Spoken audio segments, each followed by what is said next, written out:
nanti.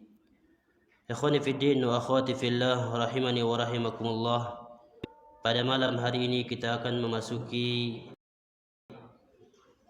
bab yang ke-43 dari kitab Tauhid, dan kita dalam membaca syarah kitab Al-Mulakhas fi Syarhi Kitab Tauhid yang ditulis oleh Syekh Shalih Al-Fauzan hafizahullahu taala, yaitu babu qauli ma sya'allahu wa syi'ta.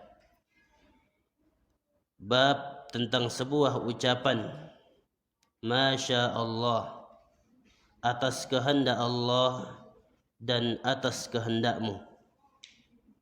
Jadi ucapan yang berkaitan dengan Masya Allah wa syi'ta, atas kehendak Allah dan atas kehendakmu. Ternyata pembahasan ini atau ucapan yang simpel ini merupakan ucapan yang berdampak besar. Ya.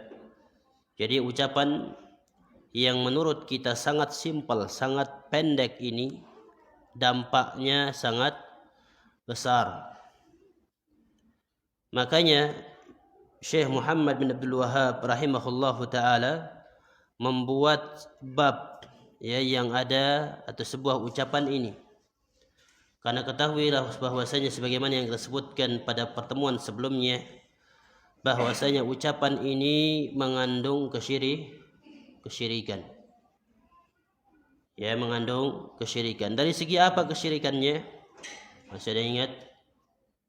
Dari segi apa? Naam, at-taswiyah, penyamaan. Jadi menyamakan kedudukan Allah Subhanahu wa taala dengan makhluknya. Maka dari sini kita simpulkan, apa saja ucapan yang itu mengandung kesamaan dengan Allah, artinya menyamakan kedudukannya dengan Allah, maka itu adalah ucapan kesyirikan. Begitu juga dengan perbuatan. Jadi perbuatan yang menyamakan perbuatan dengan Allah, artinya perbuatan Allah disamakan dengan perbuatan makhluk, maka itu juga hal yang termasuk kesyirikan. Ya. Dan at-taswiyah, kesamaan di sini adalah dalam huruf waw. Ya, dalam huruf waw, bahasa kita adalah artinya dan. Ya, kata-kata dan itu adalah menunjukkan kesamaan, ya, kesetaraan. Dan yang dibolehkan adalah kita memakai thumma yang artinya adalah kemudian. Ya, yang artinya adalah kemudian. Tapi hubungan bab ini terhadap kitab tauhid adalah, kata Syekh Shalih Al-Fauzan, beliau mengatakan bahwasanya bab ini dakhilun fi babi qaulillahi ta'ala, yaitu masuk dalam bab firman Allah Subhanahu wa taala yang sudah kita bahas ya pada dua pertemuan sebelumnya, yaitu dalam surat Al-Baqarah ayat yang ke-22, yang mana Allah mengatakan fala taj'alu lillahi andada, maka janganlah engkau membuat tandingan bagi Allah Subhanahu wa taala. Ya, dan andad kita sebutkan pada pertemuan sebelumnya adalah tandingan Allah, baik berupa manusia, berupa malaikat, kemudian juga benda-benda dan lain sebagainya. Itu semuanya adalah andad. Nah ini, jadi hubungan bab ini terhadap kitab tauhid berarti ucapan ini akan mengurangi tauhid. Jadi ucapan Masya Allah wa syi'ta ini adalah ucapan yang akan mengurangi tauhid seseorang. Berarti kalau dia telah mengucapkan kata-kata ini, tauhidnya bermasalah, tidak sempurna. Dan ingat, bukan hanya lapaznya ketentuan Allah atau kehendak Allah dan kehendakmu, baik dalam ungkapan yang lain. Ya, seperti kita mengatakan, kalau bukan karena Allah dan dokter Fulan, maka saya akan meninggal. Ya, atau yang lainnya. Atau lebih-lebih tidak menyandarkan Allah Subhanahu wa taala. Ya, untung ada antum, kalau enggak saya mati. Ya, jadi ini adalah hal yang akan mengurangi tauhid seseorang.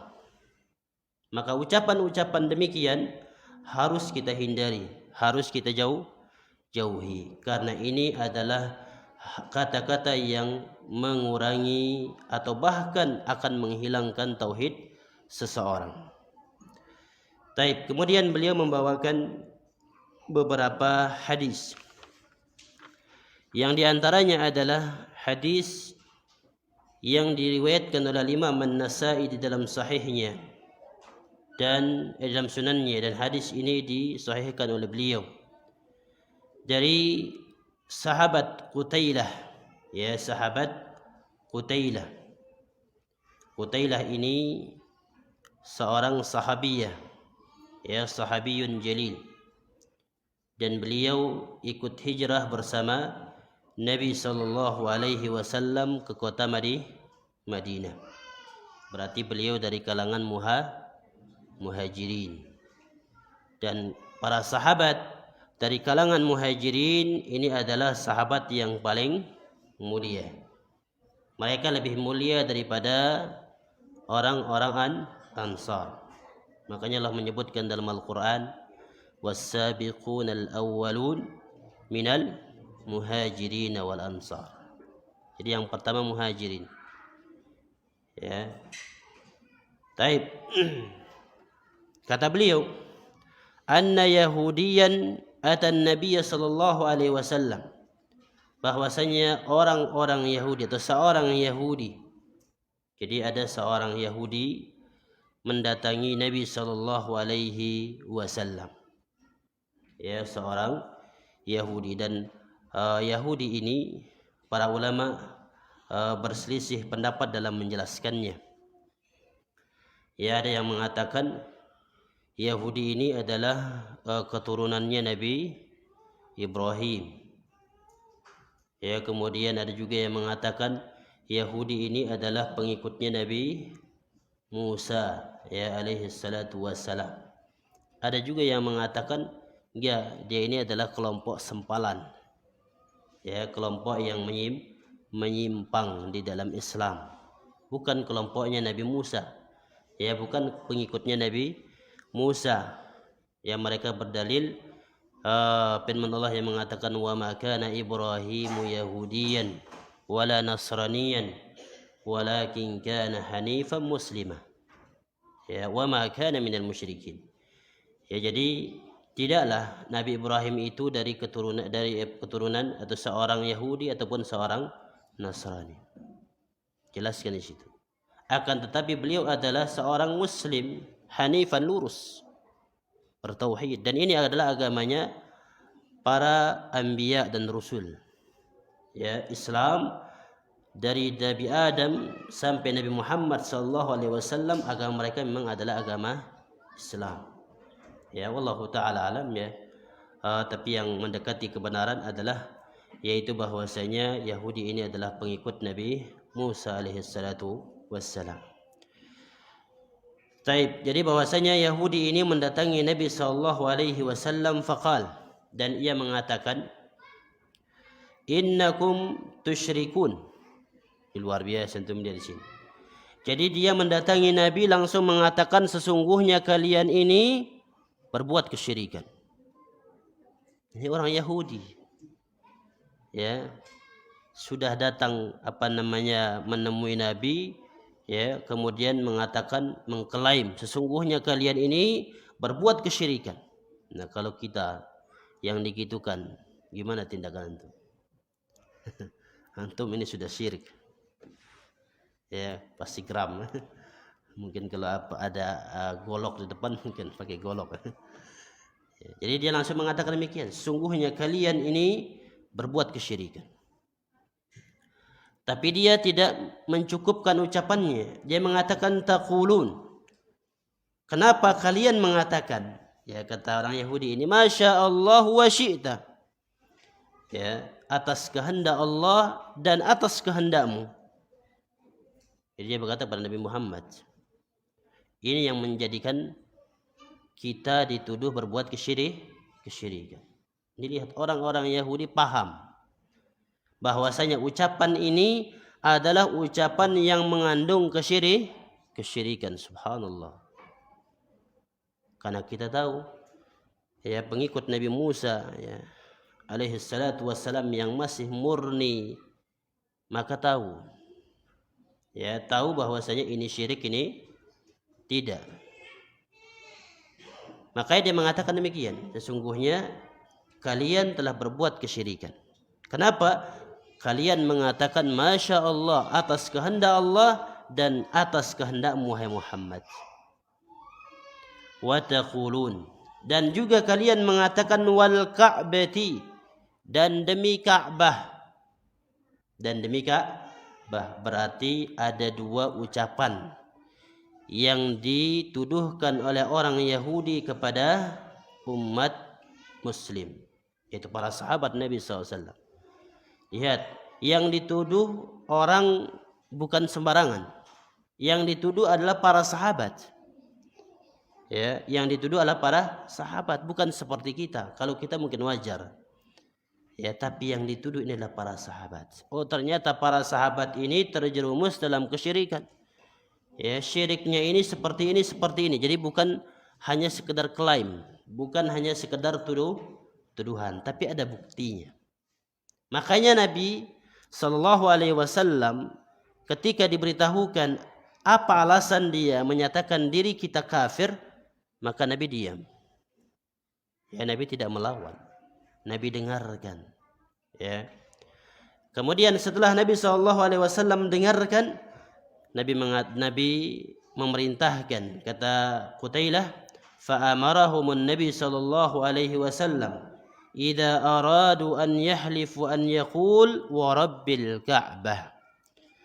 Maka setelah itu Nabi sallallahu alaihi wasallam memerintahkan para sahabat untuk mengucapkan satu ucapan ketika mereka hendak bersumpah. Ketika hendak bersumpah, mereka mengucapkan warabbil Ka'bah, dan demi pemilik Ka'bah. Ya Rabb, Tuhannya Ka'bah. Ya Rabb itu adalah pemilik. Makanya Rabbul Ghanam, ya pemilik kambing. Ya. Rabbil Ka'bah, pemilik Ka'bah. Itu Allah Subhanahu wa taala. Kemudian wa an yaqulu, dan mereka juga mengucapkan Masya Allah summa syi'ta. Ya, atas kehendak Allah kemudian kehendakmu wahai Muhammad. Nah, inilah yang diajarkan oleh Nabi sallallahu alaihi wasallam kepada para sahabat. Ya. Dari hadis ini khawatul iman azzakumullah, Syekh Shalih Al-Fauzan hafizahullah taala menyebutkan banyak sekali faidah. Ya, di sini disebutkan ada 9 faidah dari satu hadis ini. Tapi yang pertama kata beliau, anna qawla ma syaa Allah wa syi'ta wal halafa bi ghairi Allah syirkun. Bahwasanya ucapan masya Allah wa syi'ta, atas kehendakmu ya Allah dan kehendak Muhammad, dan sumpah dengan nama selain Allah, bersumpah dengan selain Allah, itu merupakan kesyirikan. Dan syirik ini adalah syirkun asghar, syirik kecil. Mana buktinya syirik kecil? Nabi tidak mengklaim para sahabat telah kafir, keluar dari Islam, tidak. Makanya Nabi mengajarkan kepada para sahabat untuk merubahnya. ya, untuk merubahnya. Taib li'anna Rasul sallallahu alaihi wasallam aqarra al-yahudiyya ala i'tibarihima min asy-syirki. Karena Nabi sallallahu alaihi wasallam mengakui alasan dan tuduhan yang dituduhkan oleh orang Yahudi tersebut bahwasanya dua perkara itu termasuk kesyirikan. Nah ini. Jadi Nabi sallallahu alaihi wasallam mengakui bahwasanya itu adalah syirik. Nah, ini juga pelajaran bagi kita ketika apa yang kita lakukan, apa yang kita ucapkan memang mengandung kemungkaran, itu adalah sebuah kesalahan, terima siapapun yang mengucapkannya. Baik itu adalah musuh kita. Dan Yahudi ini adalah memang musuh kita nyata. Ya, sampai-sampai Allah mengatakan dalam Al-Quran apa?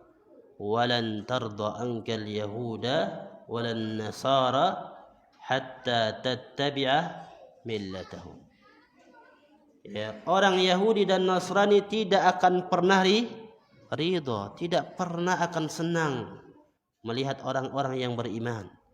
Sampai kapan? Sampai kita mengikuti apa yang mereka amalkan. Apa yang menjadi agama mereka sampai kita ikuti, baru mereka tenang, mereka ridha kepada kita. Nah, ketika datang klaim tuduhan salah, memang kita benar-benar salah, maka Nabi SAW terima. Ya, Nabi terima. Nah, ini juga sekali lagi saya katakan pelajaran bagi kita, kalau ada yang mengkoreksi perbuatan kita, mengkoreksi ucapan kita, itu adalah ucapan yang salah misalnya, itu adalah ucapan yang keliru, dan dia jelaskan kekeliruan kita di mana, maka terima. Ya, terkadang kita tidak terima kalau tidak yang mengklaimnya, yang mengkoreksinya adalah kelompok sendiri. Nah, sekali lagi ini adalah hal yang keliru. Ya, hal yang keliru. Kalau kita seperti itu, maka berarti kita terjerumus dalam hizbiyah. Ya, hizbi. Yang kata Nabi Allah Subhanahu wa taala, kullu hizbin bima ladaihim farihun. Setiap kelompok berbangga dengan kelompok masing-masing. Nah ini, jadi kalau memang kita benar-benar salah, maka akui kesalahan kita. Jangan sampai kita cuek, jangan sampai kita tidak peduli. Ya, bahkan ucapkan jazakallahu khair. Ya, ucapkan terima kasih yang baik. Ya, dan bisa jadi itu sebagai dakwah. Oh, dia ini alhamdulillah orang ini ya, orang dikata klaim salafi wahabi ini menerima dia. Ya, menerima kalau disalahkan, terima kalau bersalah. Ini bisa jadi akhlak yang seperti ini akan menjadi ladang dakwah. Nah ini, lihat Nabi SAW menerima. Maka Nabi SAW merubah. Ya. Jadi bukan mencari kambing hitam ya, mengkambing hitamkan orang. Ya enggak, ya, kami enggak pernah berbuat demikian, padahal memang benar dia berbuat demikian. Ya, kalau benar ya akui. Ya, jangan sampai kita menolak. Ya, itu adalah nasihat. Dan nasihat tersebut siapapun yang menyampaikannya terima. Ya, terima meskipun dia adalah musuh kita. Ya, lebih-lebih itu adalah anak-anak kita. Lebih-lebih itu adalah bawahan kita. Selama dia muslim itu lebih baik. Ini musuh, ya, Nabi terima. Taib. Kemudian yang kedua, ma'rifatul yahudi bisyirkil asghar. Orang Yahudi mengetahui dengan sebaik-baiknya tentang syirik kecil. Ya. Jadi orang Yahudi ini tahu mana syirik kecil, mana syirik besar. Berarti orang Yahudi ini adalah benar-benar berilmu. Ya, makanya Allah Subhanahu wa taala jelaskan tentang mereka di dalam Al-Qur'an. Ya, yang mana mereka mengetahui, mengilmui tentang Nabi akhir zaman, bagaimana sifat-sifatnya. Ya, makanya Allah mengatakan dalam surah Baqarah, alladzina atainahumul kitab. ya'rifunahu kama ya'rifuna abna'ahum. Dan orang-orang yang diberikan kitab, ya Yahudi dan Nasrani, bukan Taurat sama Injil, mereka mengetahui Nabi SAW sebagaimana mereka mengetahui anak-anak mereka. Jadi tahu mereka. Nah, seperti kita kenal anak kita, ya, kita kenal sampai watak anak kita seperti ini, seperti ini. Nah, orang Yahudi ini lebih mengenal Nabi SAW daripada anak-anak mereka. Berarti otomatis ajaran Nabi SAW mereka tahu. Ya, mereka tahu. Makanya itulah kita ketika membaca ceritanya Salman Al-Farisi radhiyallahu taala an, kisah hijrahnya, ya, kisah mendapatkan hidayahnya, dia tahu bahwasanya nabi akhir zaman itu tidak memiliki 3 kriteria. Ya, yang diantaranya adalah tidak menerima harta sedekah. Ya, yang kedua menerima hadiah. Ya, Nabi menerima hadiah. Yang ketiga memiliki, ya, stempel kenabian. Nah, ini tahu mereka. Makanya orang-orang Yahudi ini mereka adalah orang-orang yang berilmu. Tetapi ilmu yang mereka miliki mereka tidak amalkan. Tidak mereka amalkan. Makanya tercela kita yang menuntut ilmu, terus menuntut ilmu tapi tidak diamalkan, maka layaknya orang-orang Yahudi. Makanya sering kita meminta kepada Allah minimal 17 kali, ya, dalam sehari. Minta kepada Allah agar dijauhkan ghairil maghdubi alaihim, bukannya jalan orang-orang yang kau murkai. Mereka orang-orang Yahudi. Mereka tahu kebenaran tapi mereka tidak mengamalkan. Mereka tahu Nabi SAW adalah Nabi akhir zaman, Nabi yang mereka tunggu, tapi mereka tidak mau mengakuinya karena bukan dari keturunan mereka, maka Allah Subhanahu wa taala memurkainya. Maka ini pelajaran bagi kita sebagai para penuntut ilmu. Ketika kita mencari ilmu, maka niatkan untuk diamalkan. Ya, selesai itu amalkan, berusaha. Ya, jangan sampai kita menuntut ilmu ditampung terus. Ya, ditulis, enggak pernah diamalkan. Jangan, tapi amalkan. Ya, taib. Jadi hadis ini menunjukkan bahwasanya orang Yahudi mengetahui jenis syirik kecil. Ya, jenis syirik kecil. Maka kita sebagai umat Islam, umat Nabi SAW lebih-lebih harus mengetahui dengan sedetail-detailnya, yaitu kesyirikan. Nah, ini kita sebutkan tadi. Ucapan saja mengandung syirik kecil. Taib. Kemudian ikhwatal iman azakumullah, ya. Faedah yang selanjutnya, ya, tidak kita baca semua. Yang selanjutnya qabulul haqq, ya, qabulul haqqi mimman jaa bihi wa in kana adwan mukhalifan fid din. Terimalah kebenaran tersebut meskipun datangnya bukan dari umat Islam, ya, tapi datangnya dari musuh, ya, ataupun yang menyelisihi agama ini. Nah, terimalah kebenaran. Siapapun yang menyampaikannya, terima. Tapi ingat, jangan kita yang mencarinya. Ya. Jangan kita yang mencarinya. Misalnya antum tahu itu adalah dedongkotnya ahli bidah. Ya. Maka jangan antum datang ke sana. Tapi kalau kita hanya sekedar lewat, ya, atau tiba-tiba kita sholat di suatu masjid, tiba-tiba ada ceramah di situ, ya, kemudian ceramahnya ahli bidah. Nah, antum gak sengaja dengar, maka silakan, ya. Tapi kalau menyengaja, maka jangan. Maka lihat Nabi SAW, apakah Nabi SAW yang mendatangi orang Yahudi? Tidak. Jadi orang Yahudi datang kepada Nabi, ya, datang kepada Nabi Sallallahu Alaihi Wasallam.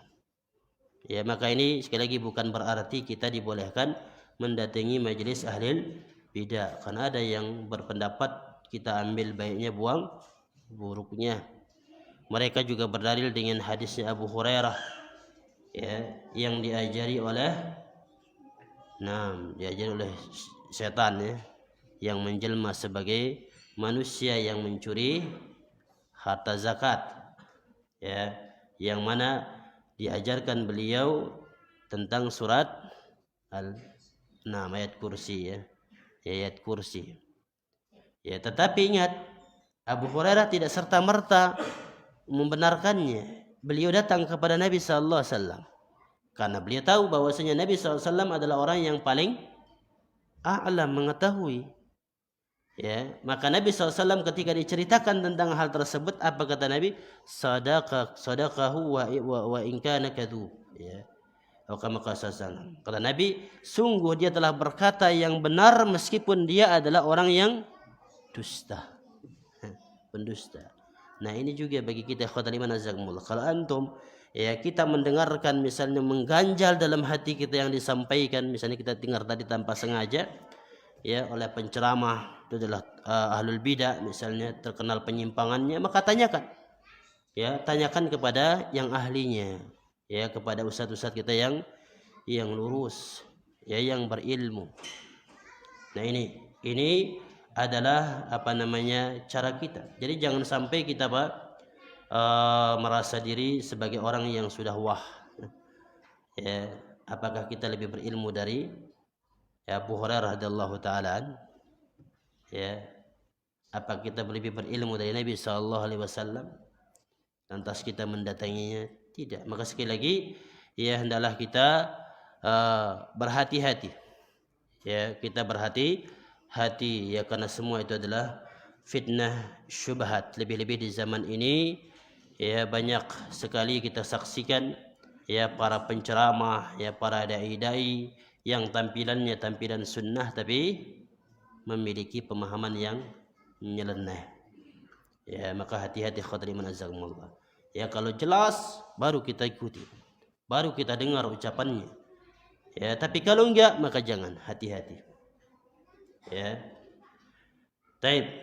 Jadi ini faedah yang selanjutnya disebutkan tadi, qabulul haqq mimman jaa bihi wa in kana adwan mukhalifan fid din. Terimalah kebenaran dari siapa saja datangnya, ya, meskipun, ya, dari musuh yang menyelisihi agama ini. Kalau benar maka terima, ya, tapi kalau salah maka jangan sampai kita bela.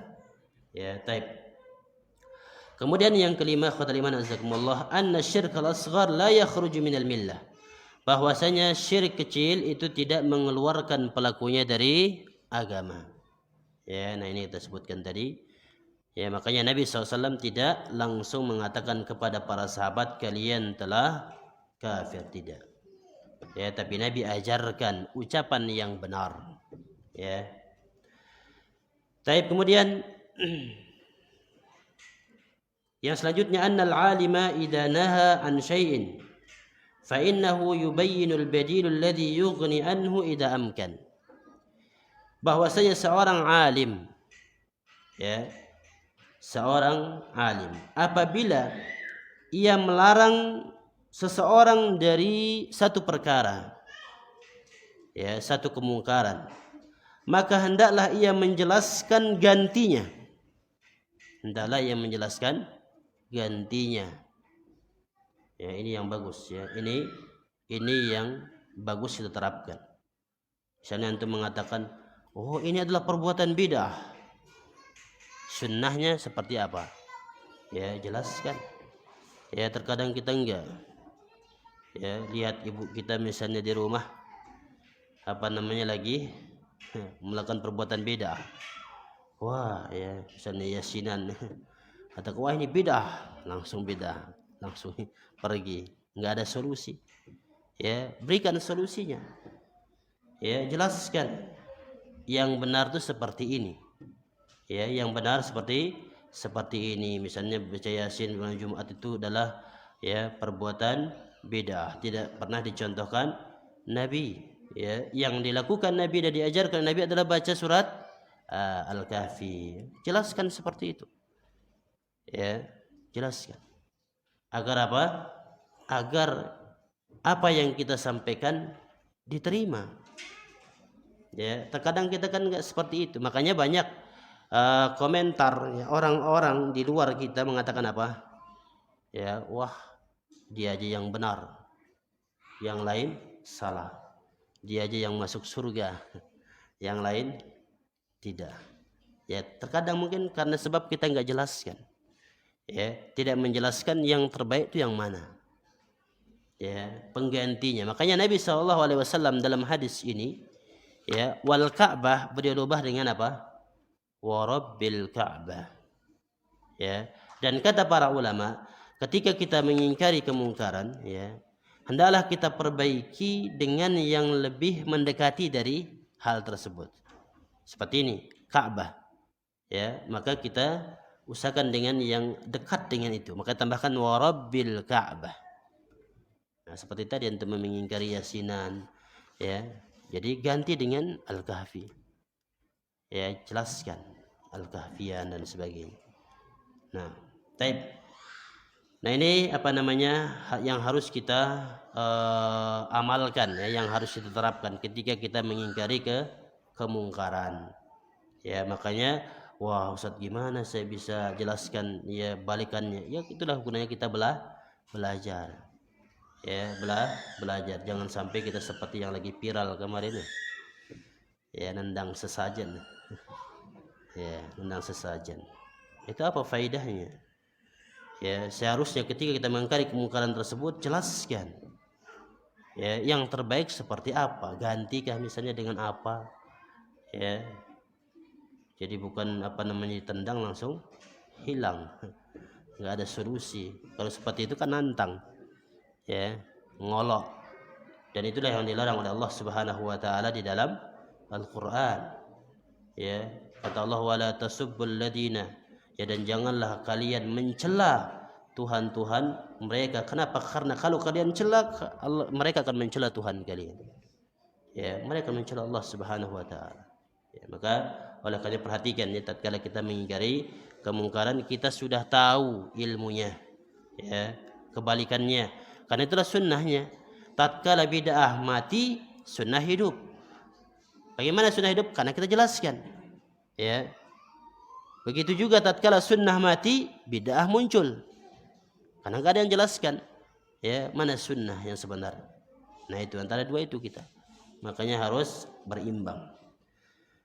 Taib, akhwatal iman azakumullah. Kemudian yang selanjutnya, faedah yang selanjutnya, itsbatu al-masyiati lillah wa itsbatu al-masyiati lil 'abd wa annaha tabi'atun li masyiatillah.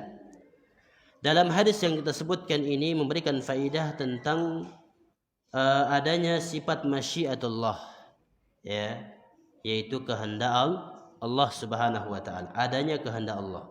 Dan juga adanya kehendak hamba, adanya kehendak seorang hamba.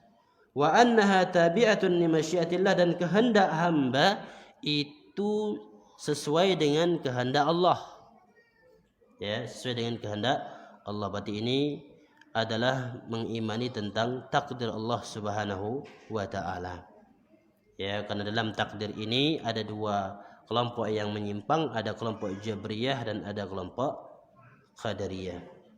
Ya, kelompok Jabriyah mereka yang menafikan kehendak manusia, kehendak makhluk. Pokoknya apa yang dilakukan itu kehendak Allah.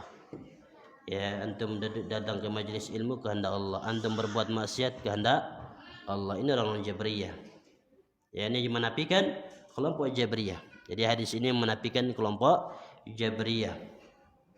Ya, kenapa? Karena hamba juga memiliki kehendak, kemauan, tapi kemauannya hamba di bawah kemauannya Allah Subhanahu wa taala. Ya. Ya, sering kita contohkan ya tentang hal ini ketika antum ada pengumuman kajian Masjid Fatimah misalnya. Ya, malam ini ya misalnya atau besok malam. Tentunya antum ada keinginan untuk ke situ. Ya, ada keinginan. Nah, ketika antum mau berangkat hujan besar, lebat. Nah, tiba-tiba hujan lebat, maka antum enggak jadi berangkat. Nah, ini, maka antum enggak jadi berangkat tersebut itu kemauan Allah Subhanahu wa taala. Ya, kemauan Allah Subhanahu wa taala. Makanya kemauan kita itu tetap di bawah kemauan Allah Subhanahu wa taala. Ya, jadi tidak serta-merta antum langsung mau saya. Ya, seperti orang-orang Qadariyah. Baik. Ikhwatal iman azakumullah. Kemudian ya, dalil yang selanjutnya adalah walahu aidan an Ibnu Abbas radhiyallahu taala anna rajulan qala lin Nabi sallallahu alaihi wasallam ma syaa Allah wa syi'ta. Dan juga darinya juga dari Ibnu Abbas bahwasanya ada seseorang yang berkata kepada Nabi sallallahu alaihi wasallam ma syaa Allah wa syi'ta. Ya, atas kehendak Allah dan kehendakmu wahai Muhammad. Qala, maka Nabi mengatakan aj'altani lillahi niddan. Nah, lihat jawaban Nabi. Apakah engkau menjadikanku tandingan bagi Allah? Nah, apakah engkau mau menjadikanku sebagai tandingan bagi Allah? Nabi marah ini. Ya, padahal hanya kata-kata wa. Ya, atas kehendak Allah dan kehendakmu wahai Muhammad. Ya. Ini seharusnya dimiliki oleh para dokter ini yang banyak soal. Wah, kalau nggak antum datang, wah kalau nggak antum yang nggak ngobati mungkin nggak tahu saya. Ya, ini harus diperhatikan ini oleh para dokter ya. Nah, perhatikan ya, peringatkan kepada pasiennya. Lihat Nabi SAW mengingkari. Ya, aj'altani lillahi niddan, apakah engkau menjadikan aku ini tandingan bagi Allah Subhanahu wa taala? Ya. Nah, Nabi marah. Apakah Nabi diam? Nabi kasih solusi. Nah, ini yang tersebutkan tadi. Tetap kasih solusi. Kasih badilnya, gantinya. Maka kata Nabi, bal masya Allah wahdah. Ya, akan tetapi hanya kehendak Allah saja. Ya, masya Allah wahdah. Dia katakan masya Allah wahdah. Hanya kehendak Allah saja. Ya. Nah, ini. Lalu bagaimana dengan orang yang sekarang sampai menyanjung Nabi SAW dengan mengatakan apa?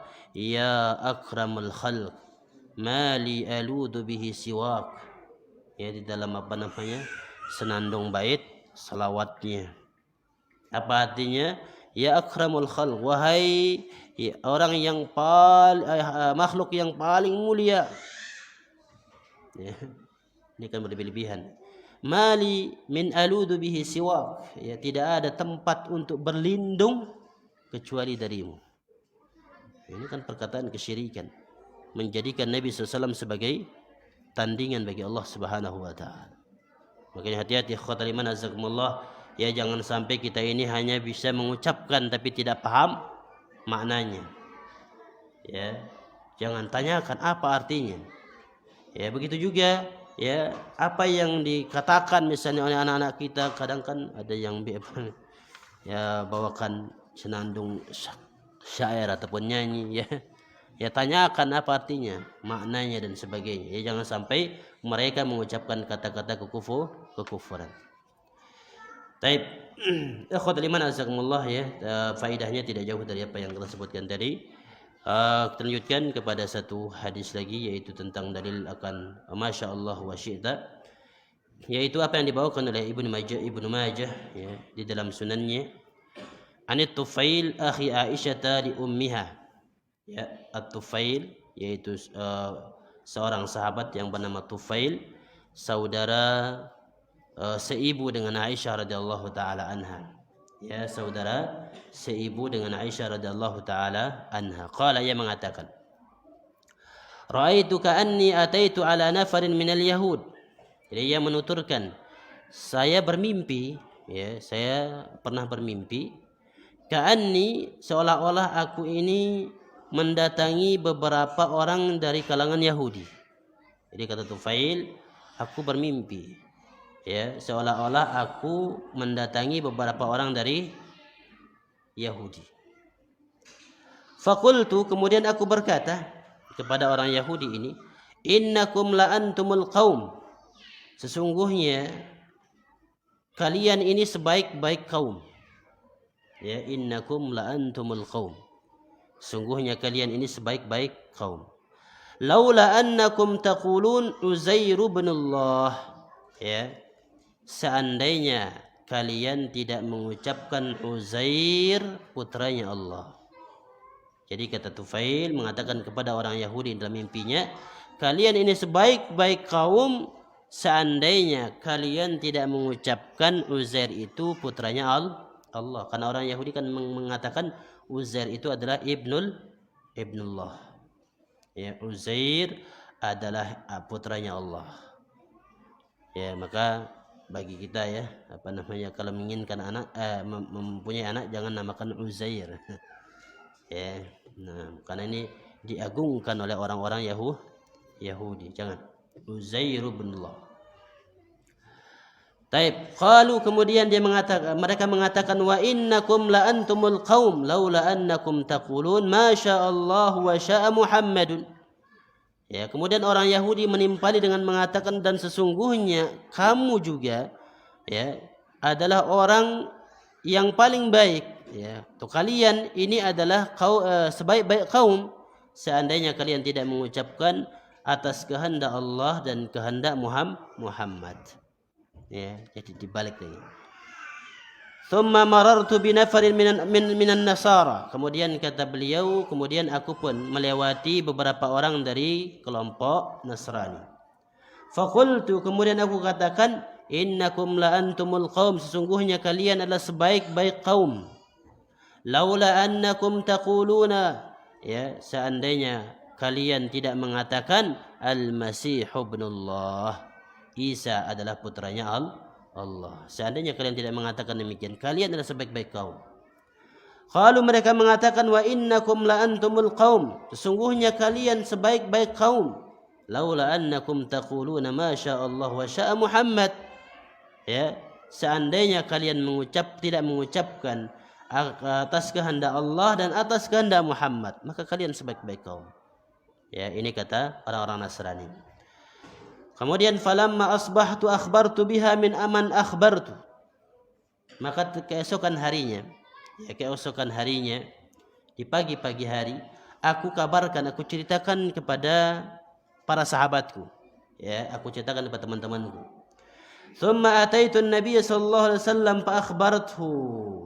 Ya. Kemudian aku pun mendatangi Nabi sallallahu alaihi wasallam, lalu aku ceritakan tentang hal tersebut, mimpiku itu. Faqala, kemudian Nabi mengatakan, hal akhbarta biha ahadan, apakah engkau telah menceritakan kepada yang lain?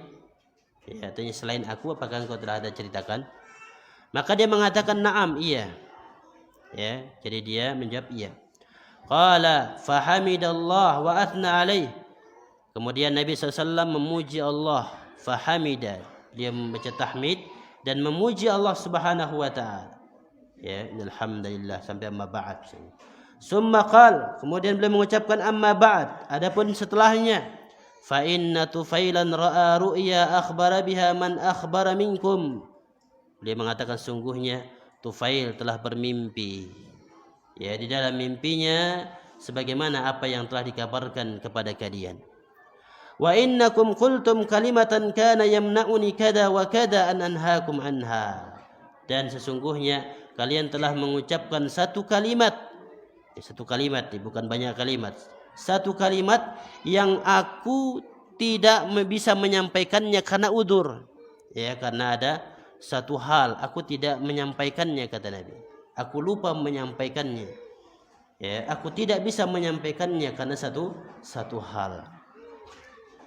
Kemudian Nabi mengatakan fala taqulu, maka janganlah kalian mengatakan masya Allah wa sya'a Muhammad.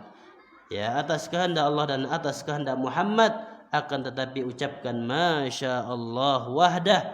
Ya, hanya kehendak Allah saja. Ya, ucapkan hanya kehendak Allah saja. Jadi lihat ikhwatal iman azzakumullah.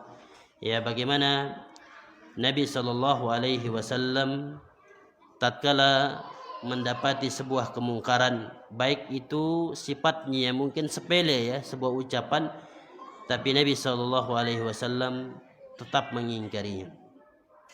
Bahkan ini kita sebutkan bukan permasalahan sepele, tapi ini adalah hal yang mengandung kesyirikan. Maka Nabi langsung kumpulkan para sahabat, kemudian beliau berceramah, ya, berpidato, memberikan nasihat, ya, berikan nasihat agar mereka merubah ya apa yang menjadi kesalahan mereka. Dan lihat Nabi sallallahu alaihi wasallam Ya, ketika menyampaikan nasihat beliau langsung awalnya memberikan mukaddimah. Ya, beliau mengatakan apa? Akhbara biha man akhbara minkum wa innakum qultum kalimatan. Jadi beliau memberikan sebuah mukaddimah. Jadi bukan langsung memponis. Ya, jadi kalau kita bahasa kita tabayun dulu, ya. Nah, kalau sudah jelas, baru beliau mengatakan kada wa kada. Dia menjelaskan kesalahannya. Baru setelah itu, oh ini yang sebenarnya. Tapi kemudian yang kedua, ya, ini dalam hadis ini jelaskan tentang mimpi. Nah, apakah mimpi orang-orang di zaman kita itu juga sebagai dalil?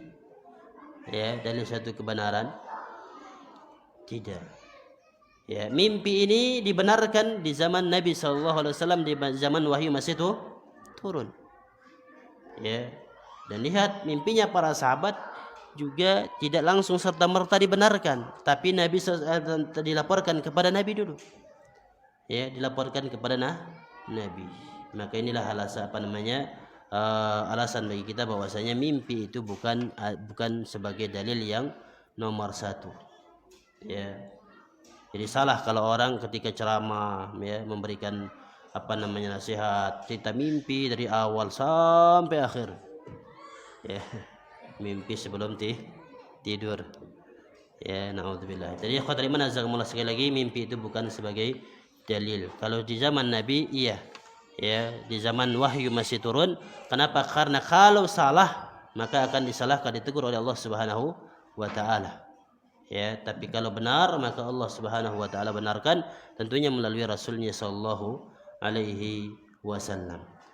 Taib ikhwatul iman azakumullah, ya, inilah ya beberapa hadis yang dibawakan oleh Syekh Muhammad At-Tamimi rahimahullah taala. Adapun faedahnya tidak berbeda dengan faedah yang pertama tadi.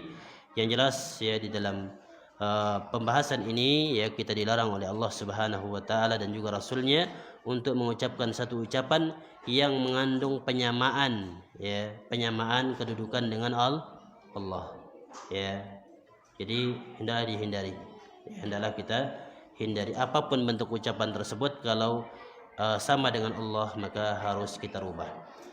Taib ikhwatul iman azakumullah, insyaallah kita lanjutkan pada pertemuan berikutnya tentang bab yang selanjutnya, yaitu tentang sabbud dahar, yaitu mencela masa.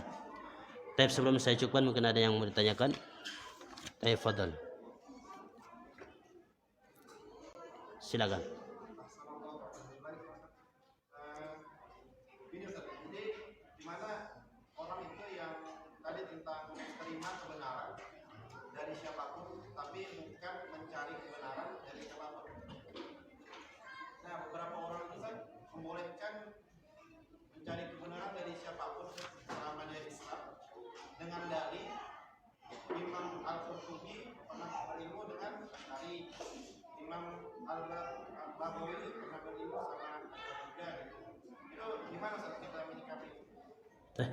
Masya Allah, barakallahu fiik, tentang mencontoh ya seorang imam. Pertama yang harus kita pahami ya di dalam menyikapi ya saudara kita yang berdalih seperti itu, kita harus mengukur ya diri kita dengan ulama yang kita ikuti tersebut. Ya, apakah kadar keilmuan kita sama apa tidak? Ya, apakah sama apa tidak? Tapi kalau tidak maka jangan. Kalau sama silahkan. Kalau sama silahkan. Kalau tidak maka jangan. Ya. Taib. Kemudian yang kedua ya, menjadikan seorang imam ya dalam sebuah hukum ya, itu tidak ada panduannya, ajarannya dari para salaf. Ya, jadi kita menjadikan imam tersebut ya sebagai panduan, sebagai panutan tatkala mereka ya selaras dengan dalil. Dan kita lihat ya Nabi SAW, begitu juga para sahabat. Ya, apakah mereka mencari kebenaran lewat orang-orang Yahudi ya ataupun Nasrani? Ya, tidak. Mereka tidak ada yang berilmu kecuali ada manfaatnya. ya, seperti mempelajari bahasa, ya, bahasa mereka, ya, yang diutus oleh Nabi SAW adalah Zaid, ya, untuk mempelajari bahasa. Ya, para a'immah yang lain kita lihat bagaimana mereka sangat hati-hati dengan ahlul bidah, ya, ahlul bidah. Karena ya kalau kita berdalil dengan satu ya imam tersebut, ya rasanya jahil kita, ya, sangat bodoh. Kenapa? Karena lebih banyak ya para ulama yang bersikap hati-hati, bersikap hati-hati. Ya, kenapa? Karena sekali lagi sebagaimana disebutkan bahwasanya syubhat itu sangat berbahaya. Ya, al-qulubu dha'ifah wasyubhatu khattafah. Hati ini lemah, fitnah itu menyambar. Ya, itu saya katakan tadi. Jadi kalau sama ilmu kita seperti beliau, maka silahkan diikuti. Ya, bagaimana beliau mengambil ilmu dari ahlul bidah. Tapi kalau tidak sama, maka jangan coba-coba. Ya, jangan coba. Nah, dan itulah kalau kita lihat orang, ya, kalau dia hanya mencari pembenaran, maka itu urusan dia dengan Allah Subhanahu wa taala. Menolak kebenaran tersebut merupakan sifat kesombongan. Ya, menolak kebenaran adalah sifat kesombongan, dan itu adalah sifatnya ya yang dibenci oleh Allah Subhanahu wa taala. Dan bahkan Nabi mengancam dengan mengatakan la yadkhulul jannah man kana fi qalbi mithqala dzarrah min kibar. Tidak akan masuk surga orang yang ada kesombongan dalam hatinya meskipun sebesar biji dzarrah. Ya, nah seperti itu ya. Jadi sekali lagi ya, jangan berdaya dengan satu imam. Ya, tapi imam kita sangat banyak ya yang berhati-hati dengan ahlul bidah. Ya, tapi kalau kita jago, ya, sudah ilmunya mumpuni, ya, antum tahu dan sebagainya, sudah silakan. Ya, apalagi yang mungkin sekelas Syekhul Islam, ya, sudah hafal ini sebagainya, tafsir dan sebagainya. Ya, tapi ya tetap ya kita memegang ya disebutkan tadi ya bahwasanya hati kita lemah, sedangkan syubhat sangat menyambar. Ya. Taib, wallahu taala alam bisawab. Tapi mungkin ini yang bisa kita sampaikan. Kurang lebihnya kami mohon maaf. Wassallallahu ala nabiyina Muhammad wa ala alihi wasahbihi wasallam. Subhanakallahumma bihamdika asyhadu an la ilaha illa anta astaghfiruka wa atubu ilaik. Wassalamualaikum warahmatullahi wabarakatuh.